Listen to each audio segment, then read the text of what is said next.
귀한 찬양 감사합니다. 우리 좌우 앞뒤에 계신 분하고 인사하겠습니다. 하나님이 우리와 함께 하십니다.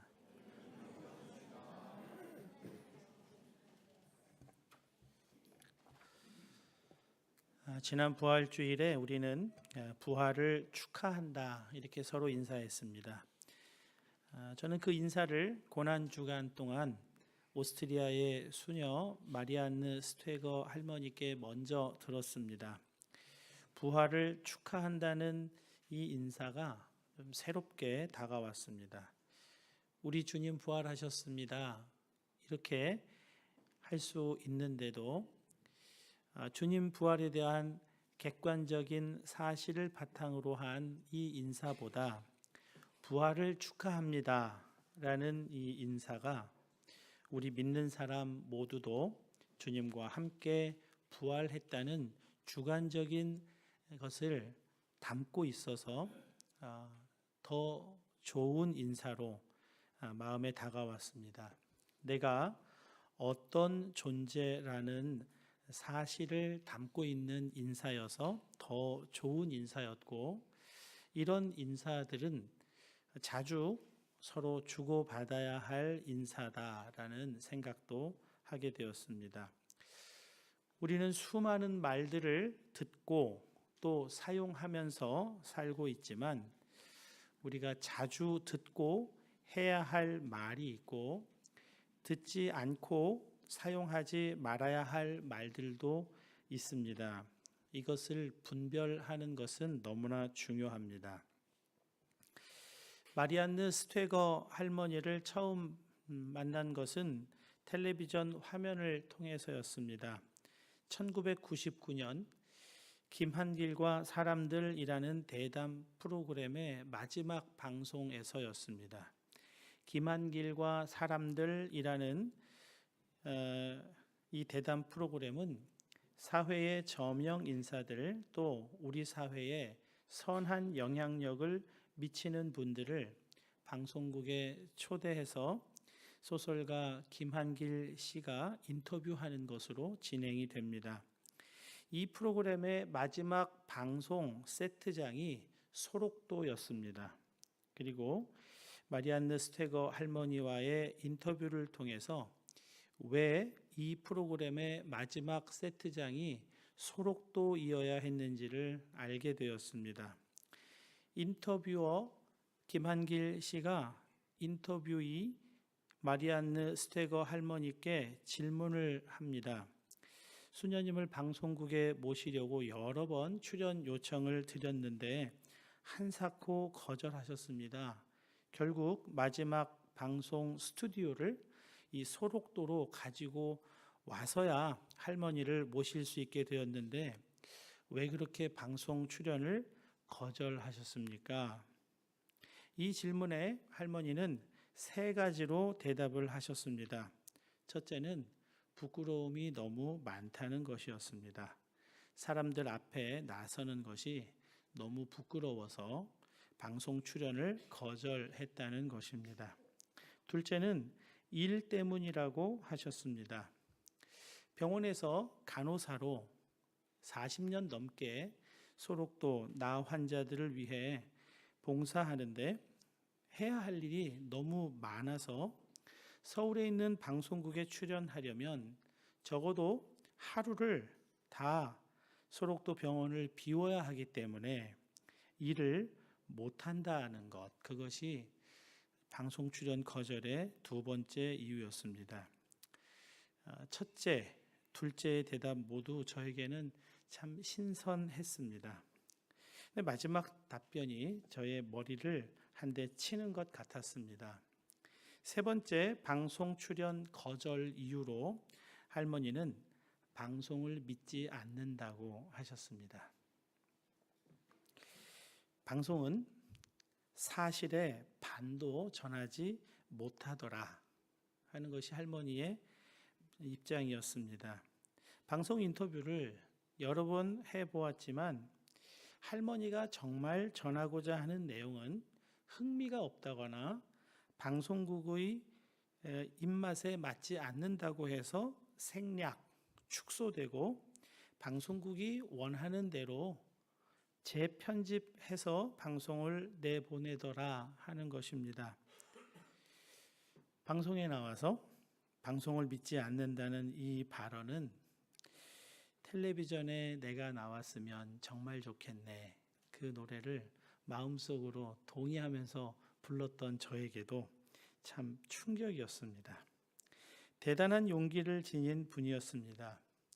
이 할머니를 만나면 좀 어렵겠다, 까다롭겠다 하는 생각도 잠시 했던 것 같습니다. 하지만 제가 몇 차례 만나본 이 할머니는 전혀 까다로운 분이 아니었고 따뜻하고 사랑이 많은 분이었습니다. 저를 포함해 많은 사람들이 세상이 어떻게 돌아가는지를 알고 싶어서 방송을 이용합니다.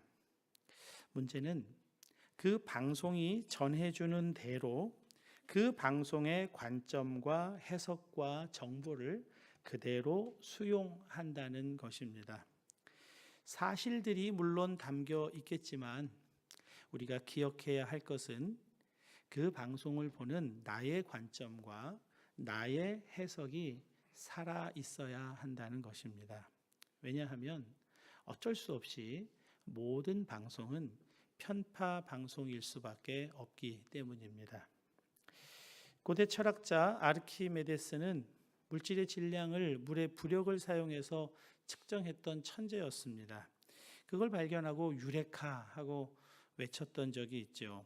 그가 지렛대의 원리를 발견했을 때 이렇게 말했다고 합니다. 나에게 지구 바깥에 한 점을 달라. 그 점에 지렛대를 걸고 지구를 들어 올려 보이겠다. 그러니까 지렛대로 들어 올리지 못할 것이 없다는 호언장담입니다만 이 말에 행간의 의미가 있습니다.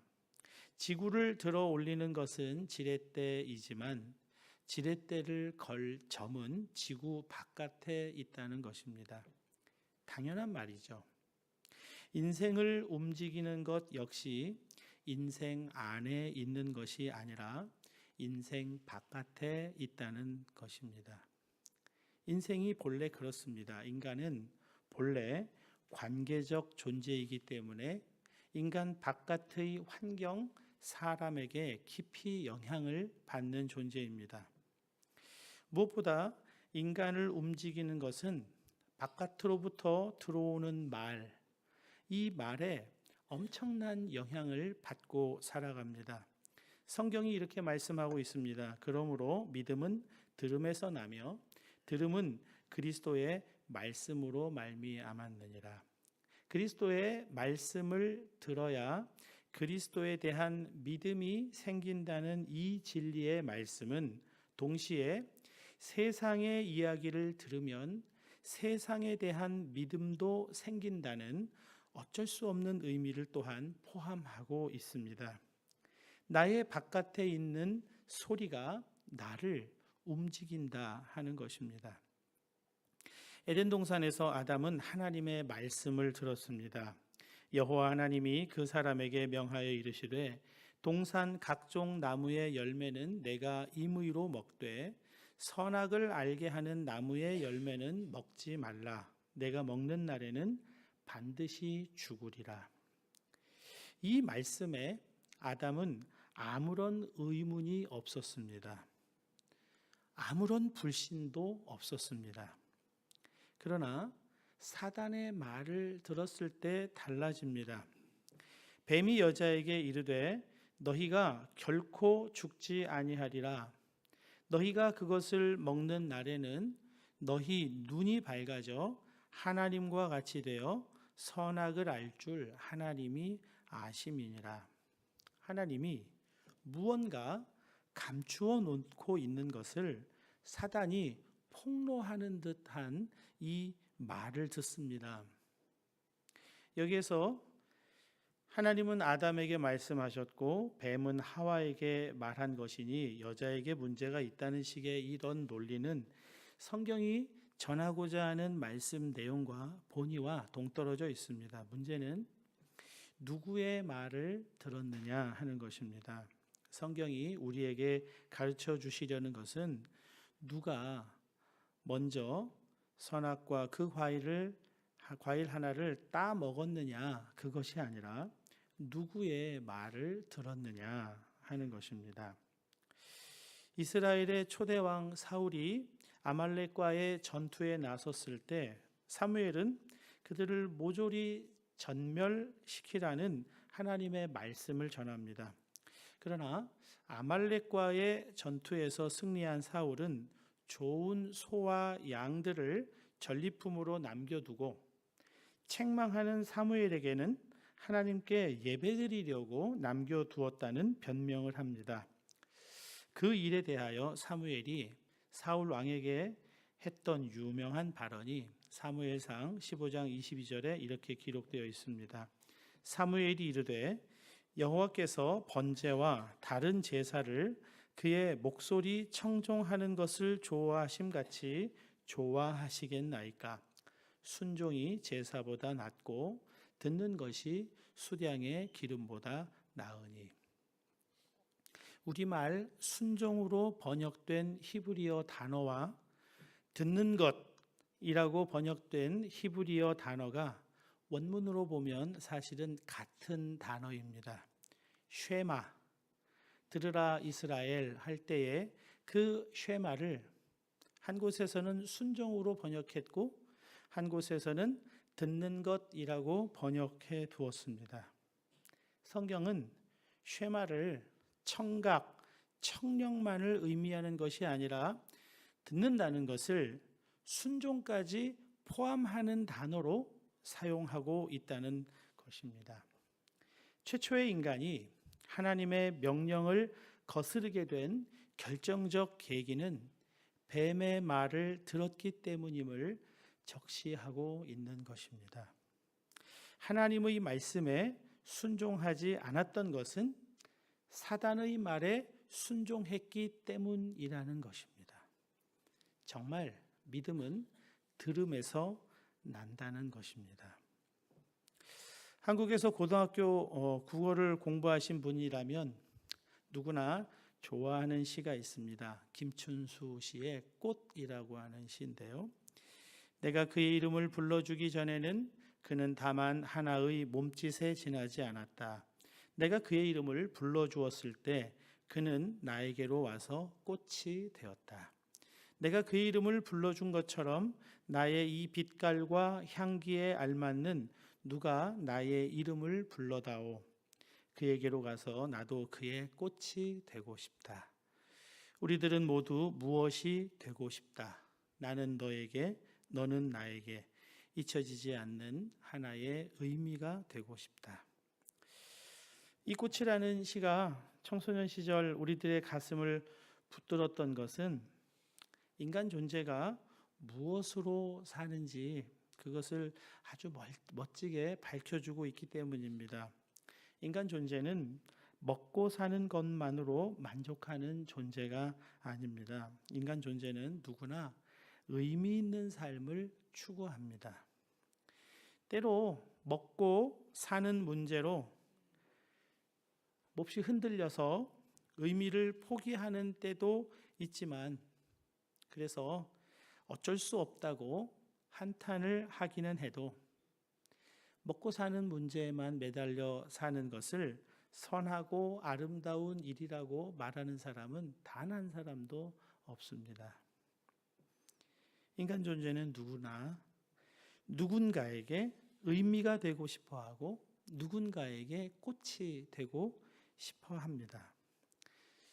살아보면서 많은 사람들을 만나봤는데 다 한결 같았습니다.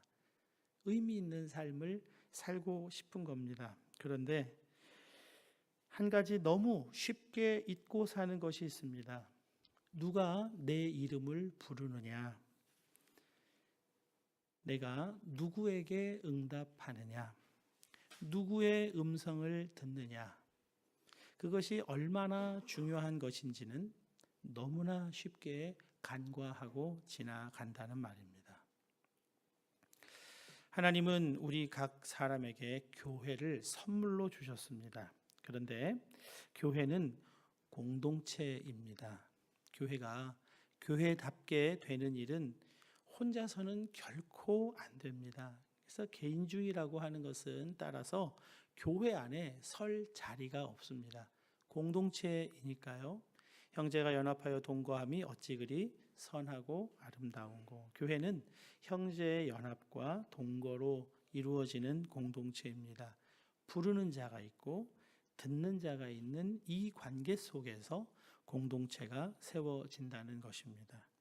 그리스도의 몸이라고 부르는 이 공동체를 세우기 위해서 부활 승천하신 주님은 성령님을 보내십니다. 성령의 은사로 그리스도의 몸인 교회를 세우시기 위한 것인데요. 오늘 본문은 성령의 은사들을 이렇게 소개하고 있습니다. 에베소서 4장 11절이죠. 그가 어떤 사람은 사도로, 어떤 사람은 선지자로, 어떤 사람은 복음 전하는 자로, 어떤 사람은 목사와 교사로 삼으셨으니.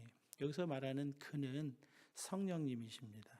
성령의 은사는 고린도전서 12장과 14장에도 소개되어 있고 로마서 12장에도 소개가 되어 있습니다. 그런데 에베소서 오늘 본문에 소개되는 성령의 은사는 다른 은사장들과 특별히 구분되는 것이 있습니다.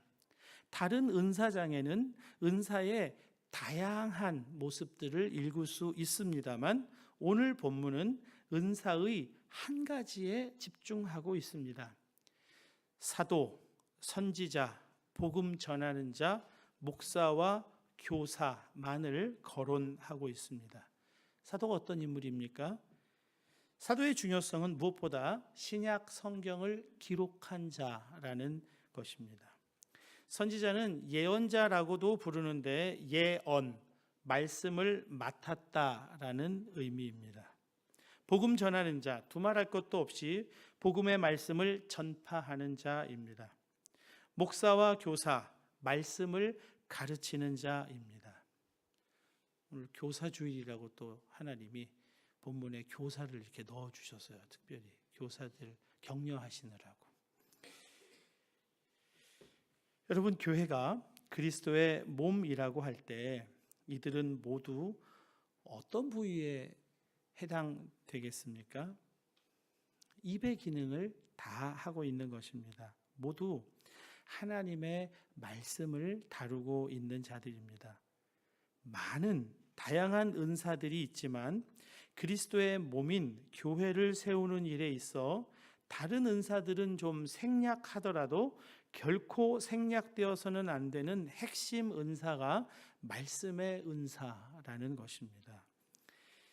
이들의 은사로 성령께서 하시려는 일이 있습니다. 에베소서 4장 12절입니다. 이는 성도를 온전하게 하며 봉사의 일을 하게 하며 그리스도의 몸을 세우려 하심이라.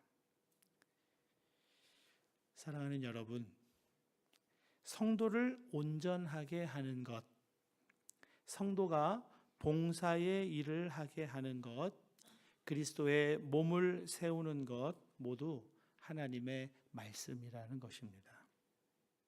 하나님의 말씀을 듣는 사람만 온전해져 갑니다. 하나님의 말씀을 듣는 사람이 봉사의 일도 해 나갑니다. 그리스도의 몸인 교회를 하나님의 몸인 교회는 하나님의 말씀으로 출발하여 하나님의 말씀으로 열매를 맺게 된다는 것입니다. 무엇을 듣느냐? 그것으로 우리의 마음에 믿음이 세워지는 것입니다. 내가 하고 있는 봉사의 일이 어떤 의미가 있는지는 오직 하나님의 말씀만이 가르쳐 주십니다. 세상의 말을 들으면 세상에 대한 믿음이 생기고 하나님의 말씀을 들으면 하나님께 대한 믿음이 생깁니다. 여기서 세상의 말이라고 하는 것은 교회에 소속되지 않은 사람의 말을 뜻하는 것이 아니라 교회에 속해 있다 하더라도 세상 가치관을 담고 있는 말이라면 그것은 세상의 말인 것입니다. 그 세상의 말이 에베소서 4장 14절에서 사람의 속임수와 간사한 유혹에 빠져 온갖 교훈의 풍조에 밀려 요동하게 만든다는 것입니다. 그러나 하나님의 말씀은 하나님의 아들을 믿는 것과 아는 일에 하나가 되어 온전한 사람을 이루어 그리스도의 장성한 분량이 충만한 데 이르게까지 자라게 하는 능력이라는 겁니다. 그래서 본문이 권고하고 있는 것입니다. 오직 사랑 안에서 참된 것을 하여 범사에 그에게까지 자랄지라. 사랑 안에서 참된 것을 한다는 것은 여러분, 정말 그리스도의 몸인 우리 각 지체를 세우는 것은 다른 것이 아니라 하나님의 말씀을 듣는 것, 하나님의 말씀을 들려주는 것, 그것입니다. 그것이 사랑 안에서 참된 것을 하는 것입니다. 하나님의 말씀 듣기에 힘을 기울여야 합니다. 무엇보다 정말 많이 들어야 합니다. 그러면요, 그 하나님의 말씀을 말하게 되는 때도 오게 되는 겁니다. 목사이자 동화 작가이신 이현주 목사님이 신학교 다닐 때 몸이 많이 약했다고 합니다. 몸이 너무 약해서 더 학업을 이어갈 수가 없어서 충주 시골집에서 요양을 합니다. 요양하면서 지루한 일상을 보내던 이 젊은이가 집에 굴러다니던 동화책을 집어서 읽기 시작하는데요, 그렇게 꿀송이처럼 동화책이 맛있었대요. 그래서 마을 도서관에 있는 동화책을 모조리 다 읽고 충주 시립도서관의 동화책까지 수백 권의 동화를 다 읽었다는 겁니다. 그런데 어느 날 뜻밖의 일이 생깁니다. 자기 속에서 동화가 막 나오더라는 거예요. 자기 속에서 막 동화가 줄줄줄 나오더라는 겁니다. 그래서 동화를 쓰기 시작합니다. 가득 채우니까 나오는 겁니다. 어제 한 구역을 신방했는데요, 삶 나누고 말씀 나누고 감사와 기도 제목 나누고 서로 중보 기도했습니다. 근데 참 재미있는 것은 마치 오늘 설교 주제를 구역 식구들이 꼭 알고 있는 것처럼 듣는 것에 관한 이야기들을 많이 나누는 것입니다. 그 가운데 두 분의 여자 집사님께서 자녀 양육의 어려움을 토로하셨습니다. 어렸을 때는 자녀들이 엄마 말씀에 고분고분 그냥 순종했는데 사춘기로 접어들면서 이제는 거부감을 보이고 반발을 하고 말대답도 하더라는 겁니다. 대단한 말대답도 아닌데 그 말대답에 엄마가 자녀들의 말에 상처도 받는다고 그렇게 솔직하게 고백합니다. 내가 뭐하고 살았나? 나는 정말 좋은 엄마인가? 우리 아이들은 나를 좋은 엄마로 여기고나 있나?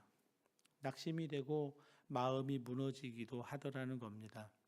그런데 그 무너진 마음을 어루만져주고 다시 살 소망을 주었던 것, 그것은 성경 말씀이었다고 일치되게 고백하고 있었습니다.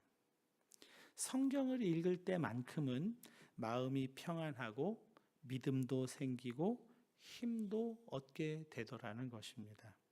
그래서 전에는 의무로 성경을 읽었는데 이제는 내가 살 길이 성경 읽는 거구나, 그 성경을 읽는다고 해요.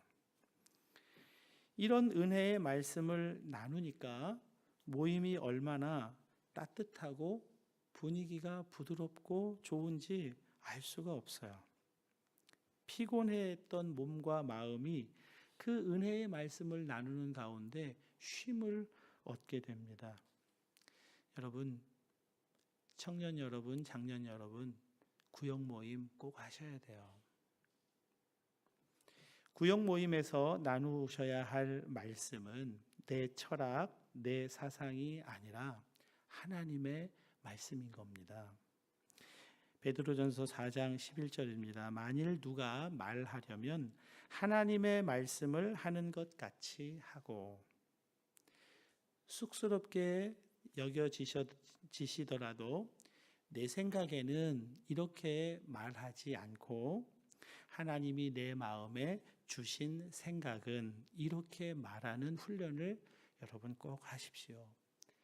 그것은 하는 나도 은혜가 채워지고 그것을 듣는 사람도 큰 은혜를 받게 됩니다. 그것을 함께 나누게 되면 그 함께 나누는 그 자리는 마치 천국처럼 그렇게 우리를 회복시키고 소생시키는 놀라운 능력의 자리가 되는 것입니다. 사람의 말, 세상의 말 아무 능력이 없습니다. 그러나 하나님의 말씀에는 능력이 있습니다. 여러분 꼭 훈련하세요. 그냥 내 생각에는 이런 것 같아. 그렇게 말해버리지 마시고 잠시 하나님 음성에 귀를 기울이고 하나님이 내 마음에 이런 생각을 주셨는데요. 그렇게 한번 꼭 해보십시오. 사랑하는 여러분, 주님의 음성 들어보셨습니까? 누구 특별한 사람에게만 주님의 음성이 들려지는 것이 아닙니다. 특별한 어떤 대단한 그런 식으로 주님의 음성을 듣는 것이 아닙니다. 누구나 내 양은 내 음성을 들으며 나는 그들을 알며 그들은 나를 따르느니라.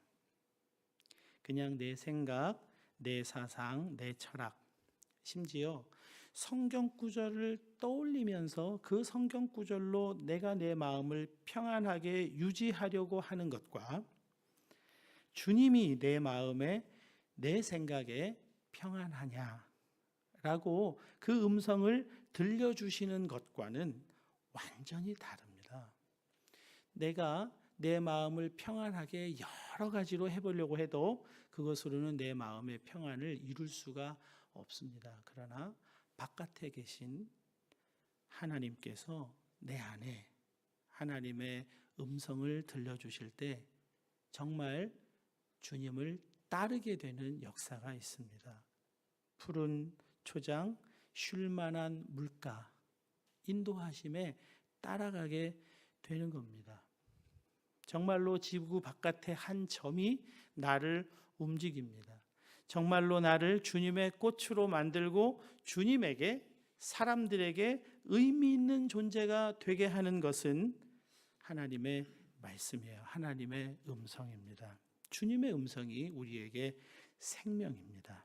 주님의 음성을 듣는 자가 주님의 말씀을 전하고 나누는 자가 그리스도의 몸인 교회를 세워가는 자 되는 것입니다. 주님 음성으로 주님을 믿는 믿음이 자라가서 또한 세상 모두를 충만하게 하는 우리 한마음교회가 되기를 주님의 이름으로 축복합니다. 우리 함께 기도하겠습니다.